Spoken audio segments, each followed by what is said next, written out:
coba? Ya?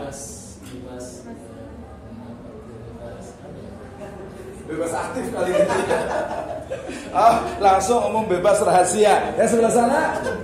Berdua. Apa bukti bahwa Islam itu rahmatan lil alamin? Rahmatan lil alamin berarti seluruh makhluk Allah itu mendapatkan rahmat. Ya iyalah. Ya paling anak ke satu juga tahu gitu. Rahmatan lil, yang depan coba berdua. Bukti Allah apa Islam rahmatan lil alamin apa coba?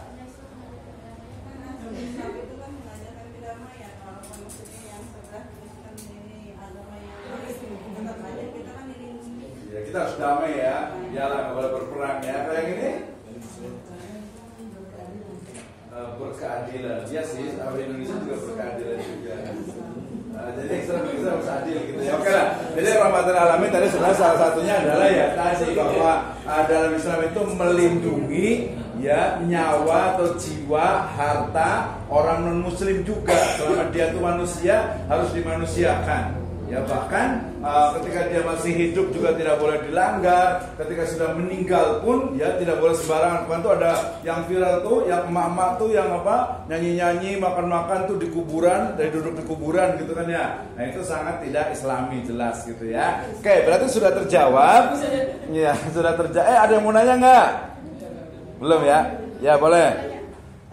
Kenapa yang saya dengar itu syariah itu hanya kepada bank saja, sedangkan di manajemen itu kan jarang ya kita dengar. Ya barusan aja nggak denger aja kali ya, gitu ya. Ya Baik. Kesannya, nah ya, ya betul. Jadi gini ceritanya. Jadi kenapa bank itu syariah? Ya karena sebenarnya ya ini agak-agak ini rahasia kita berdua aja ya. Rahasia baru-baru aja ya. Ini rahasia umat Islam. Jadi pada ketika mendirikan bank berbasis Islam gitu ya, waktu itu Presiden Soeharto dan beberapa tokoh itu khawatir menggunakan istilah Islam. Harusnya di luar negeri tidak ada bank syariah, adanya adalah Islamic Bank, Islamic Insurance. Jadi bank Islam, bank itu. Di Indonesia kenapa menggunakan kata syariah? Jawabannya itu adalah karena ada yang tahu sejarah, Islam itu pernah menjadi musuh utama negara. Pak Ono nih kayaknya bisa jawab nih, gitu ya. Itu tapi salah keduanya adalah Islam itu dianggap munculnya Islamofobia. Jadi kalau menggunakan kata Islam itu nanti orang tuh banyak nggak suka. Makanya pakai kata syariah. Walaupun dalam tanda petik itu kurang tepat, ya kalau namanya bank syariah berarti syariah itu kan hukum, aturan. Berarti bank yang sesuai aturan. Tapi maksudnya adalah bank Islam. Nah, tadi bank syariah ada, kemudian pariwisata syariah ada, hotel syariah ada, resort syariah ada, kemudian ada lagi misalnya itu ya, nah termasuk manajemen syariah itu sejak 2004 itu sudah ada manajemen syariah. Ada istilah lain kalau Pariawan Amin menyebutnya dengan celestial management atau Islamic management. Nanti di UIA, University International Islamic di Malaysia, itu mereka nyebutnya dengan Islamic management. Nah di Indonesia diterjemahkan bukan manajemen Islam, tapi manajemen syariah. Nah itu tadi kalau yang pertama Islam itu pernah menjadi musuh negara itu pada zamannya DITII. Gitu ya. Jadi pokoknya Islamofobia itu terlalu kuat sehingga tidak menggunakan kata-kata Islam. Sedangkan syariah itu sudah banyak sekali. Tetapi di luar negeri kalau syariah itu untuk yang mayoritas negaranya. Tapi kalau yang minoritas mereka biasa menyebut dengan istilah Muslim friendly. Nah, Muslim friendly gitu ya. Jadi airport ada halal airport, ada halal industri, ada halal misalnya tourism. Nah itu juga beda-beda, ada halal lifestyle, ada juga Islamic lifestyle.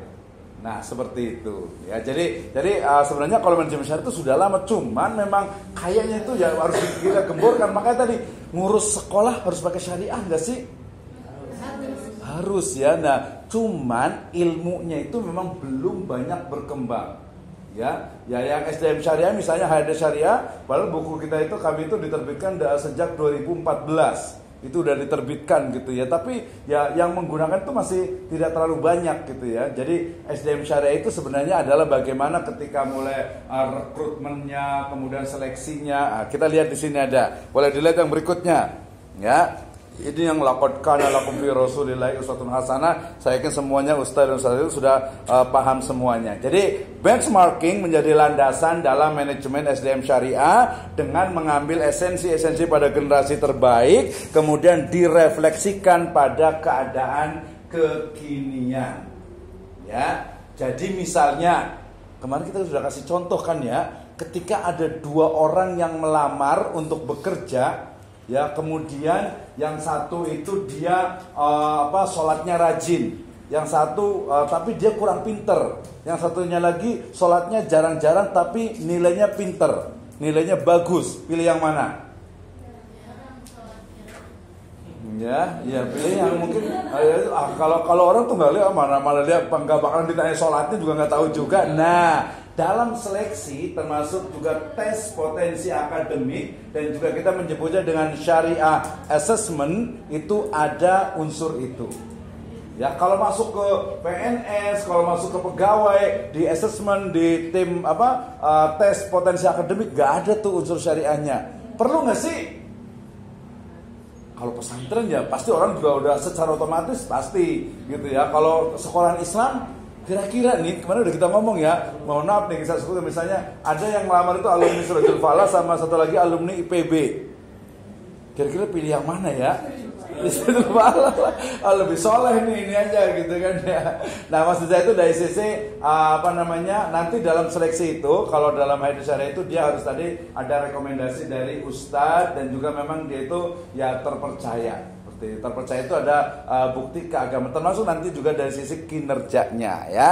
Nah, kita lihat di sini ya, yang paling penting itu adalah bahwa SDM, sumber daya manusia itu adalah apa? Aset yang paling berharga. Ya, makanya ada istilah human capital, ada juga human resource gitu ya. Jadi bukan hanya sebagai aset sebenarnya, itu adalah sebagai penggerak. Ya, makanya nanti ada istilahnya itu kalau kita mau ini, ya misalnya ada pesantren, ada sekolahan, kemudian bagaimana caranya agar guru di pesantren atau sekolahan itu dia betul-betul memiliki rasa memilikinya itu tinggi. Ya, gimana caranya nih? Berarti perlu strategi dan itu bagian dari pengembangan. Ya, kalau digajinya lebih, waduh agak berat juga nih, kemampuannya juga kurang gitu ya. Oh, apalagi nih, jadi dipikirkan. Baik, ya kemudian tadi ini SDM syariahnya. Nah, ini manajemen SDM-nya. Nah, kita mulai berangkat dari sini, yang HR Daily Framework. Ya, yang warna kuning itu kita lihat, ya bagaimana misalnya ketika berbicara tentang institusi lembaga, ya di situ ada Industrial Relation Management, ada Personal Administration, ada lagi Compensation and Performance Management, ya kemudian Recruitment Management, ada Training and Development, kemudian juga Talent Management, kemudian Career Management dan juga Succession Management. Suksesi. Nah, ini penting banget nih, terutama yang punya yayasan, kepala sekolah atau mungkin calon leader. Ya, ketika bicara misalnya kita bicara tentang talent management atau trainingnya, kita akan bahas nanti training and development ya, pelatihan apa yang memang diperlukan. Ya, yang paling sini yang saya tekankan itu adalah dari sisi talent management. Jadi ada karir jenjang seseorang yang masuk itu sudah jelas. Gitu ya, ketika dia masuk mungkin pertama dia hanya sebagai tata usaha ya, kemudian dia meningkatkan kualitasnya, dia bisa ngajar ya, mengajar mungkin ada level-levelnya junior, menengah sampai ke senior. Nah, kemudian nanti mungkin ada sertifikasinya, kemudian nanti mungkin ada dia akan menjadi mungkin bisa wali kelas, mungkin bisa wakil kepala sekolah, sampai sebenarnya seorang guru itu kapan bisa menjadi kepala sekolah. Nah, seperti itu. Jadi career path-nya itu jelas ya, di kampus, kemudian juga di organisasi, di lembaga juga sama. Jadi nggak mungkin dia jadi istilahnya itu guru biasa terus pasti dia akan meningkat jadi guru koordinator dan lain sebagainya.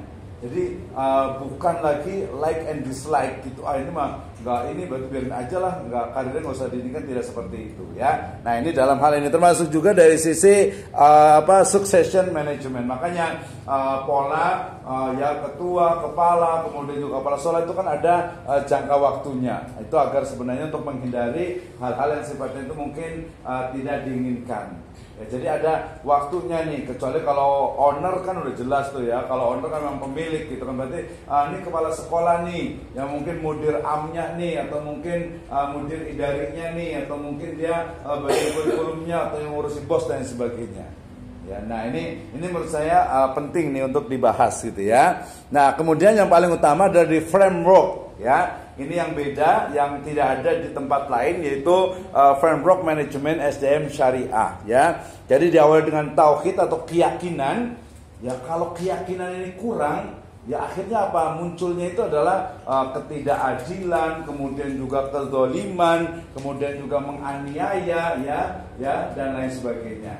Ya, jadi ada unsur tauhidnya, kemudian ada corporate culture. Nah ini penting nih, yang biasanya di pabrik atau di organisasi itu pasti mereka itu punya corporate culture yang bisa dikembangkan, dan itu diulang-ulang tuh setiap pagi. Ya diulang setiap pagi. Jadi dia apa? Untuk menguatkan dari loyalitas dan rasa memiliki dari lembaga tersebut. Nah kayaknya nanti kita coba tes nih untuk merumuskan nih. Ya, kalau Ustaz Ismail di pesantrennya ada punya yel-yel ini untuk mungkin moto slogannya untuk pesantrennya? Ada, tapi ya nggak tiap hari di. Oh, tiap hari ya. Kalau slogannya apa tuh? Ada santri, ada Hindu, ada Mas. Oh ya itu untuk apa? Untuk ininya ya kayak apa? Lagunya enggak, maksudnya untuk corporate culture itu adalah nilai yang dipegang oleh lembaga yang itu akan teringat terus oleh semuanya. Misalnya ikhlas, takwa apa gitu. Oh ini berusaha menjadi manusia bermanfaat. Ya bisa, itu juga bisa menjadi karena anfa'uhum linnas gitu ya. Kayak nanti yang punya lembaga boleh juga tuh diusulkan. Saya waktu di beberapa perusahaan itu selalu pagi-pagi itu selalu diucapkan. Ya selalu diucapkan. Misalnya saya ingat sekali tuh mulai dari misalnya itu tauhid, amanah, istiqomah terus tiap hari itu rata-rata masuk ke dalam itu, minimal seminggu sekali lah. Jadi ketika rapat mulai itu dibaca itu gitu. Ada yang pernah nggak di sini? Ada yang pernah nggak di sekolahannya atau di lembaganya? Jadi sebenarnya itu mirip kalau di anak upacara itu kan Pancasila. Ya Pancasilanya itu dia dibaca seminggu sekali ketika rapat gitu, ketika dia jadi betul-betul penyemangat. Kalau di perusahaan itu rata-rata seperti itu. Jadi memang bikin kita itu semangat gitu ya. Nah di sini itu lihat ada satu mulai dari recruitment and selection, kemudian learning and development. Ya, kemudian juga ada performance evaluation, ada compensation and benefit, ada industrial relation, nanti termasuk juga ada leadership. Ya, kemudian dari situ muncul ada brotherhood, ukhuwah, ya, kemudian muncul ibadur rahman dengan konsep prophetic leadership sampai ke corporate goals-nya. Tujuannya itu apa? Jadi satu-satu kita akan bahas mulai dari rekrutmennya, kemudian juga learning and development-nya, ya, trainingnya juga, pelatihannya, kemudian juga performance-nya, termasuk juga tadi compensation and benefit-nya. Nah, jadi manajemen SDM itu ya, itu. Jadi bagaimana mengelola karyawan, kita sebutnya pegawai, guru juga pegawai, mengelola pegawai dari mulai mencari dia, ya, mencari pegawai itu, kemudian datang, ya, mendaftar, kemudian kita seleksi, kemudian kita buat kontrak kerjanya, kemudian dia kerja, kemampuannya kurang itu kita training, ya, kita develop, kemudian kita gaji. Kalau ada masalah nanti kita akan buat SP1, 2, 3, ketika mungkin parah bisa dipecat gitu ya, atau mungkin nanti bisa diperbaiki sampai nanti ujungnya itu dia pensiun, selesai dapat uang pensiun. Itu manajemen SDM. Ya. Nah, berarti Mata kuliah kita berikutnya itu adalah harus riset, harus melihat bagaimana kualitas SDM di sekolah masing-masing. Apa yang kurang, yang perlu ditingkatkan. Kalau di sekolah kita itu mungkin bagus gitu ya, berarti kita bisa beralih ke sekolah lainnya. Ya, mungkin kayaknya harusnya bisa membantu nih. Ya, kalau jadi dosen itu nanti bisa ke pengabdian. Mohon maaf nih, misalnya ada sekolah, tadi saya contohnya itu di Bogor Barat sana. Ya, banyak sekali dari sisi kualitasnya itu sangat kurang. Ada yang gedungnya bagus tapi dalamnya itu kualitas pembelajarannya itu kurang bagus. Gitu ya. Ada juga yang istilahnya itu memang gedungnya nggak bagus gitu ya. Bagus tadi cuma rumah yang punya doang gitu ya. Muridnya juga kurang puas dengan itu gitu ya. Nah, bisa juga nih berarti nanti mungkin ya nanti kapan-kapan gitu ya kita sudah nggak usah masuk aja nggak apa-apa gitu ya, nggak usah masuk, kemudian nanti buat grup, buat kunjungan. Nah, buat kunjungan kira-kira kemana nih? Anggap saja kita, nah status kita sebagai mahasiswa ya, jadi mungkin kita cari atau mungkin pernah dengar ya, kemarin saya sempat dengan dengan di sini ada karyawan si Heri itu ya, sempat ngisi pelatihan yang di SMK yang di Cibinong SD yang di Cibinong sebelah sana, SD apa ya, yang punya orang non muslim itu. Bukan, yang sebelah depannya, yang sekarang itu kecil. Ini gedungnya besar, tapi dia berkembangnya itu kurang. Sebelahnya MW, kalau mau di Waluya baguslah kayaknya gitu ya. Apa namanya itu yang di depan itu? Depannya. Pas di depannya itu yang dia punya orang Katolik. Situ itu. Jadi dia mengalami kemunduran apa kira-kira nih. Tapi ya udahlah, nggak usah yang orang non muslim, yang orang Islam juga masih banyak saudara-saudara kita gitu ya. Nah, bisa nggak nih kira-kira nih? Jadi cari sekolahan yang mungkin dengar dari orang atau kelihatan itu sangat. Kalau saya pernah di situ juga, di mana di Laladon itu Bogor Barat itu yang sekolah Al Azhar Plus. Al Azhar Plus itu kan bagus sekali gitu ya. Tapi sekarang itu tempatnya, sekolahnya sih itu sangat memprihatinkan.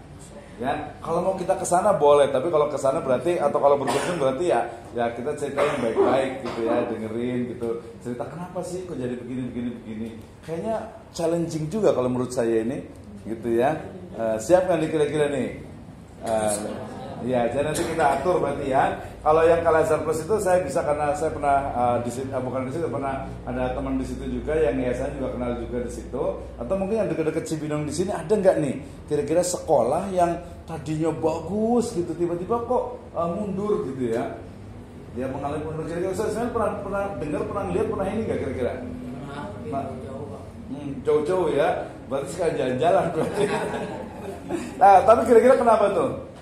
Ya banyak sebabnya. Kalau pesantren biasanya tokohnya betul ya. Tokohnya sakit, anak-anaknya itu nggak ngerti manajemen, keluarganya. Iya betul. Iya, yang paling gampang berarti yang di Azikra itu berarti. Azikra ya betul. Kita juga kenal banyak juga teman di situ juga. Atau kalau Azikra aja yang deket gitu kali ya, jalan ngobrol gitu. Kebetulan ada teman yang bagian untuk sekarang itu ada teman satu S1 yang bareng tuh di situ itu. Ya Azikra itu. Ya, jadi itu karena tokoh, tapi sebenarnya bukan hanya tokoh sih. Jadi oke lah tokohnya udah meninggal gitu ya. Kemudian tapi berarti polanya, berarti sistemnya. Ya sistemnya itu kan banyak banget yang keluar gitu kan ya. Kemudian muridnya juga ini dan sebagainya. Rumahnya pesantren itu Kiai Center. Iya, Kiai Center ya. Nabon itu maksudnya bagus. Dia nggak terlalu ini ya, nggak terlalu Kiai Center ya. Atau mungkin Jaya 3. Iya. Jadi kalau nggak ada satu, masih ada dua. Yang satu itu udah ada regenerasi. Betul. Walaupun sekarang ada regenerasi juga sudah cukup bagus juga sebenarnya ya. Yang berikutnya gitu ya. Itu sebenarnya ya pola-pola dari manajemen, memang pengelolaan dari keluarga atau dari sekolah gitu ya. Nah, di yang Syariah Corporate System itu juga nanti tujuannya adalah jelas hayya alal falah gitu ya. Jadi falah fid dunya wal akhirah itu menjadi tujuan yang paling utama gitu ya. Tujuan yang paling utama, makanya penyatuan visi misi dan sebagainya itu menjadi penting. Ya, kemudian di berikutnya itu ada di ruang lingkup manajemen SDM syariah ya, di yang warna biru itu. Nah, itu yang kita bahas tuh. Ya, sebenarnya ini hanya pertemuan ini saya rasa yang satu ini udah cukup nih. Berikutnya adalah strategi pengembangannya. Kita lihat yang birunya itu. Ya, mulai dari syariah komitmen, ada Hanif. Tadi Hanif itu maksudnya adalah ya orang itu memang terpercaya ketika kita akan melakukan rekrutmen. Ya, mungkin ini polanya memang pola apa ya istilahnya itu perusahaan modern ya, dimana kalau mau buat lowongan ya berarti dia tulis tuh. Ya, we are hearing gitu ya. Jadi dibuka lowongan. Saya pernah buat ini, dibuat buka lowongan gitu tulisan gitu. Jarang ya, karena udah banyak gitu ya. Kalau tempat lain udah banyak tuh biasa dibuka lowongan, dicari misalnya pengajar perempuan gitu ya, berhijab syar'i gitu ya. Nah, dan sebagainya gitu. Kalau laki-laki biasanya dicari guru laki-laki. Ya kadang ada syaratnya di bawah itu tidak merokok, gitu ada gitu.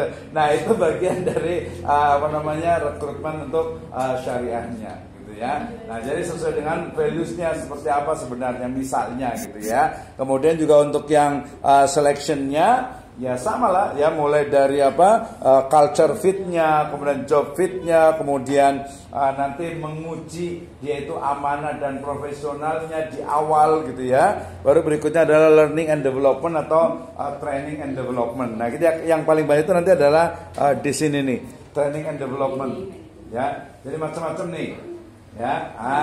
Sampai sini ada pertanyaan? Ada yang mau bertanya tentang bagaimana sebenarnya berarti mengelola nih.